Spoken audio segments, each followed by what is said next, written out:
May the Public Examinations Prevention of Unfair Means Amendment Bill 2026 के support में खड़ी हुई हूँ।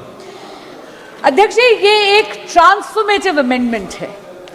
इसकी न केवल आवश्यकता है बल्कि ये आज के समय की मांग भी है और इस अमेंडमेंट को लाना आदरणीय प्रधानमंत्री श्री नरेंद्र मोदी जी की संवेदनशीलता और उनकी जिम्मेदाराना सरकार का प्रमाण है।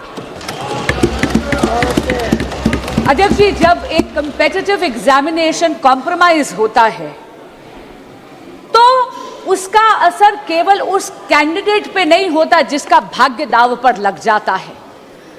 इसका असर तो उस उनींदी मां पर भी होता है जो सुबह 4 बजे गर्म दूध और भीगे हुए बादाम अपने बच्चे को खिलाती है। उसका असर उस पिता पर भी होता है जो अपनी इच्छाओं का त्याग कर कर उस बच्चे की फीस भरता है। स्वयं प्रधानमंत्री श्री नरेंद्र मोदी जी ने कहा है कि पेपर लीक एक घोर अपराध है और इसीलिए मैं यहां कहना चाहूंगी और इस सदन को आश्वासन देना चाहूंगी कि आदरणीय प्रधानमंत्री श्री नरेंद्र मोदी जी के लिए पेपर लीक को घोर पाप कहना केवल एक बयान नहीं है, ये उनकी सरकार की नीयत है। इसीलिए ये अमेंडमेंट आज यहां पर लाया गया। Speaker sir, a law is a living instrument. It needs to evolve with the challenges that it faces.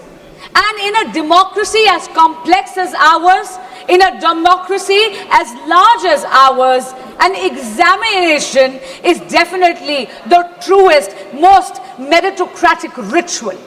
Because this is one ritual where under the same clock, the son of a laborer and the daughter of a CEO sit down, answer the same set of questions and get judged by the same yardstick. When such a ritual, such an examination is compromised, what gets diluted is a very holy covenant. A covenant that binds the most striving children of India. A quiet promise that in India, effort and merit alone shall prevail. अध्यक्ष जी, आज परीक्षा mafia संगठित हो गया है, cross state criminal network बन गया है और ये बिल, ये जो संशोधन आज लाया गया है, ये ज्यूरिसडिक्शन की उलझन को सुलझाता है, उसको समाप्त ही कर देता है।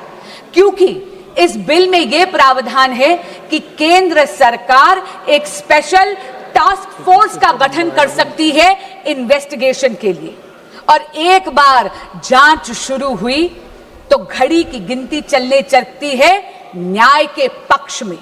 क्यों? क्योंकि ये बिल ये प्रावधान भी देता है कि हर स्टेट और हर यूनियन टेरिटरी में एक स्पेशल फास्ट ट्रैक कोर्ट का गठन हो। यही नहीं, इन्वेस्टिगेशन एजेंसीज को ये बिल ये कहता है कि आपको मात्र 2 महीने के अंदर अंदर पूरी की पूरी प्रक्रिया समाप्त करनी है और जो फास्ट ट्रैक कोर्ट है उसको पूरा का पूरा ट्रायल 3 महीने के भीतर भीतर खत्म कर कर अपना फैसला देना है। डे टू डे ट्रायल के साथ साथ ये भी प्रावधान इस संशोधन में दिया गया है कि स्पेशल पब्लिक प्रोसिक्यूटर्स अपॉइंट करे जाएंगे। उनका एकमात्र काम होगा केवल और केवल इस प्रकार के मुकदमों की पैरवी करना और किसी भी प्रकार की अननेसेसरी एडजर्नमेंट कोर्ट नहीं देगा। अगर किसी भी प्रकार की एडजर्नमेंट कोई भी पक्ष अगर लेगा तो उसके रीजंस जज राइटिंग में नोट कर कर देगा। और अगर किसी मुजरिम को ये लगता है कि अरे अपील कर कर वहां पर अपील का टाइम लंबा खींच लूंगा, तो अध्यक्ष जी मैं ये कहना चाहूंगी कि उसका भी ये उम्मीद पूरी तरह समाप्त करता है ये संशोधन। क्योंकि ये संशोधन ये कहता है कि appeal directly division bench of high court को जाएगी, यानी कि जहां पर 2 जजेस न्यायपीठ पर बैठे हुए हैं और अपील भी मात्र 3 महीने के अंदर अंदर समाप्त कर कर उसका फैसला सुनाया जाएगा। अध्यक्ष जी, मैं स्वयं एक वकील हूं। हमें हमेशा एक लीगल मैक्सिम सिखाया गया justice delayed is justice denied. यही आत्मा बन गया है इस संशोधन का, और इसके लिए मैं आदरणीय प्रधानमंत्री श्री नरेंद्र मोदी और एनडीए की सरकार को बधाई देती हूं।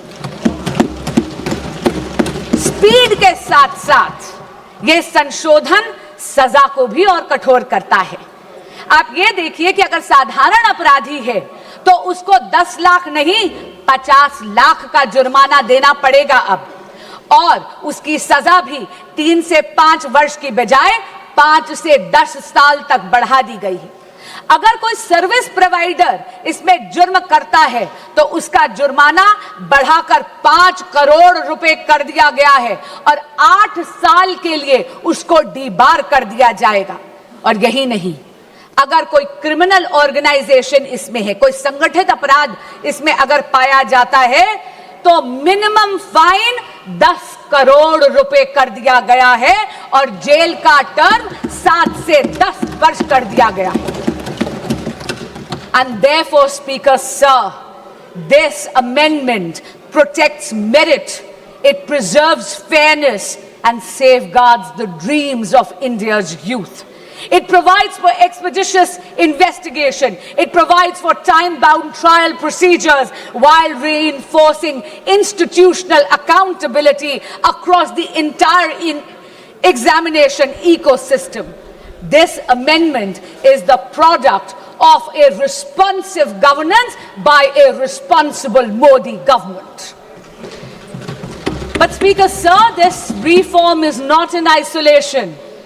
अध्यक्ष जी, प्रधानमंत्री श्री नरेंद्र मोदी जी तो वो नेता हैं जो यूथ लेड डेवलपमेंट का मूल मंत्र देते हैं विकसित भारत के संकल्प को सिद्ध करने के लिए, और इसीलिए परीक्षा में चर्चा कर कर उन्होंने अपने व्यक्तिगत समय का निवेश करा है इस देश के युवाओं में।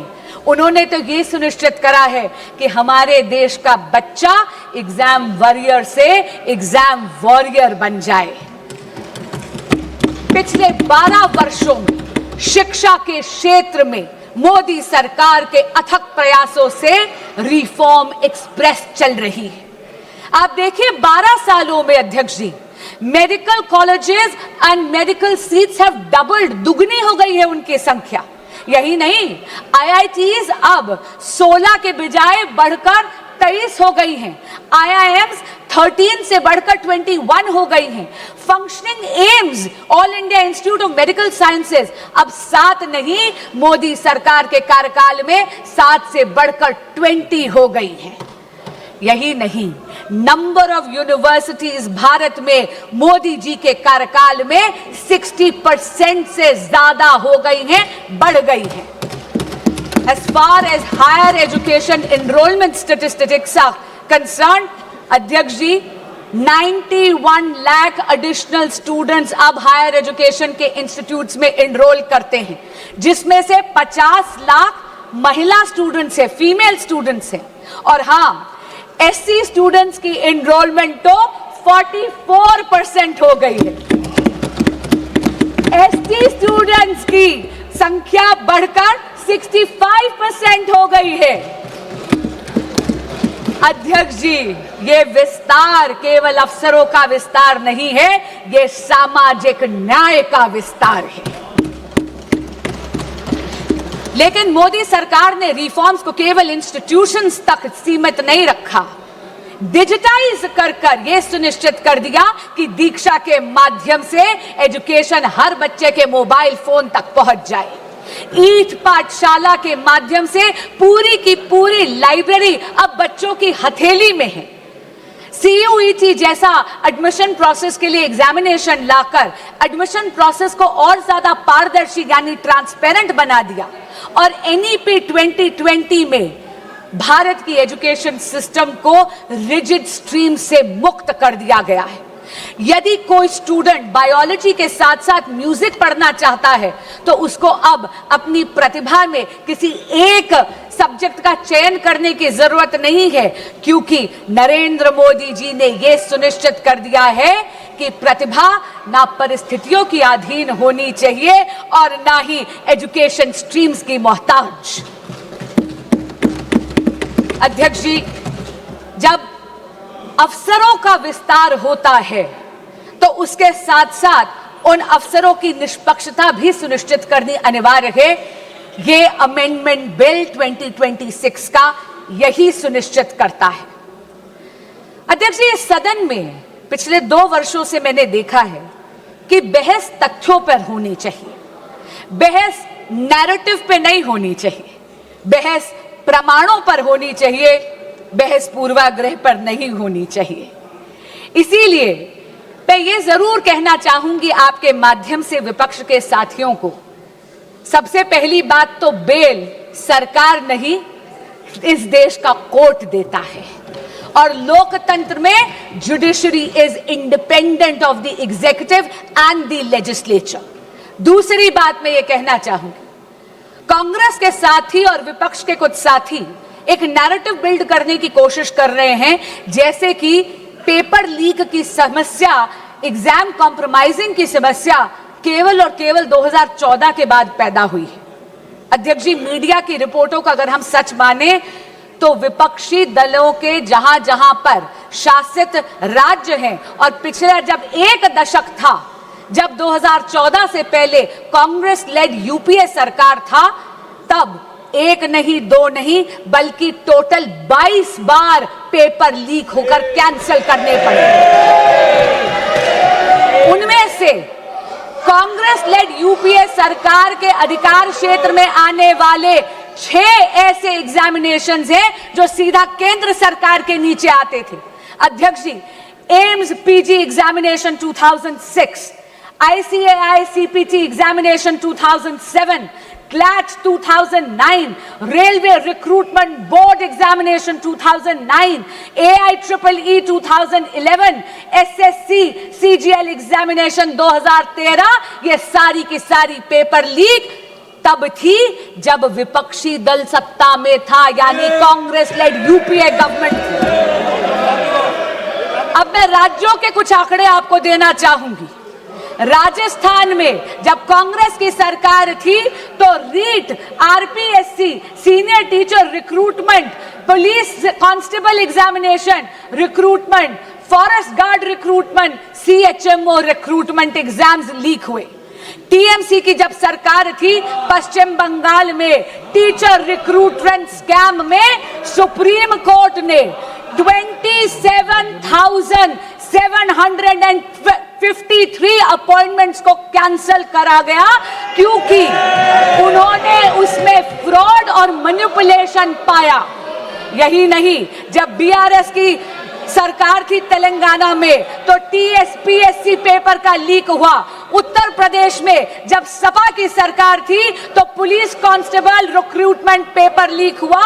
तब तो सॉल्वर गैंग्स और ऑर्गेनाइज्ड एग्जाम फ्रॉड के गैंग्स वहां ऑपरेट करते थे। और हाल ही में पंजाब में, ये तो इसी साल की बात कर रही हूं, फार्मेसी ऑफिसर रिक्रूटमेंट एग्जामिनेशन में तो हाई टेक यानी ब्लूटूथ का इस्तेमाल कर उस पेपर को कॉम्प्रोमाइज करना गया। पर मैं पूछना चाहती हूं, इससे पहले कि विपक्ष मुझ पर यह इल्जाम लगाए that I am talking about whataboutery. This is not about whataboutery, but I am calling out the opposition on its selective outrage. मैं पूछना चाहती हूं विपक्ष से कि अगर ये सिद्धांत की लड़ाई है तो सिद्धांत सरकार देख के बदल कैसे जाता है। मैं पूछना चाहती हूं कि अभी खड़े होकर इन्होंने तत्कालीन केंद्रीय शिक्षा मंत्री की बात करी, क्या माननीय गौरव गोगोई जी ने अभी तक पंजाब के एजुकेशन मिनिस्टर का इस्तीफा मांगा है या नहीं? यही बात नहीं है अध्यक्ष जी, एक सिंगल प्रोफेशनल टेस्टिंग एजेंसी की मांग पिछले 30 साल से इस देश में पेंडिंग थी। 1986 की जो नेशनल पॉलिसी थी एजुकेशन की, उसका जब प्रोग्राम ऑफ एक्शन 1992 में आया तब ये मांग उभर कर आई। इसको आईआईटी डायरेक्टर्स कमेटी ने 2010 में रीइटरेट करा, इसे दोहराया, लेकिन ये मांग इसको अनदेखा कर दिया कांग्रेस पार्टी और यूपीए ने। क्यों? क्योंकि उनको कोई फर्क नहीं पड़ रहा था कि इस देश के युवा का भविष्य कसौटी पर नहीं उखड़ना था। उनको कोई फर्क नहीं पड़ रहा था कि इस देश के युवा का भविष्य उसकी बलि दी जा रही थी। ये तो नरेंद्र मोदी की सरकार आई, एनडीए की सरकार आई तो 2017 में एनटीए का गठन हुआ। अध्यक्ष जी, जहां पर कांग्रेस शासित यूपीए ने पॉलिसी वैक्यूम करा, वहीं पर अगर मैं जेनजी की भाषा को बोरो करूं, then I will have to say Modi ji clocked it and provided a legislative solution. But while Narendra Modi provided an anti-paper leak law, a very robust law, which today is being even more formidable, all that the opposition did was chase political opportunism. अध्यक्ष जी, फर्क साफ है। फर्क केवल सरकार का नहीं, फर्क सोच का भी है। यूपीए का मंत्र है delay, deflect and deny. Modi का मंत्र है डिटेक्ट, डिसाइड एंड डिलीवर।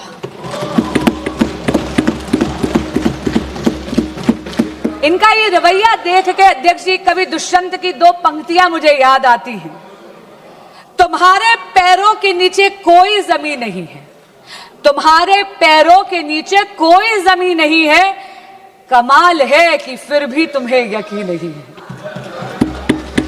अध्यक्ष जी, अपनी वाणी को विराम देने से पहले मैं ये जरूर कहना चाहूंगी कि बात राजनीति की नहीं है, बात इस देश के युवाओं की है। और इस देश के युवाओं का भविष्य किसी भी राजनीतिक विचारधारा या दल की डिफरेंसेस से ऊपर है। और इसीलिए मैं यहां से, इस सदन के पटल से हर प्रकार के एग्जामिनेशन माफिया को चेताना चाहूंगी कि आप इस सदन के संकल्प से बड़े नहीं हैं। और आज आपके माध्यम से अपील करना चाहूंगी विपक्ष के साथियों से और सदन के एक एक सदस्य से कि सर्वसम्मति से आज इस संशोधन को पारित करिए। अब ना कोई पेपर बिकेगा, ना किसी का सपना झुकेगा। जो युवाओं के भविष्य को लूटेगा वो सलाखों के पीछे रहेगा। जय जगन्नाथ। बहुत बहुत धन्यवाद।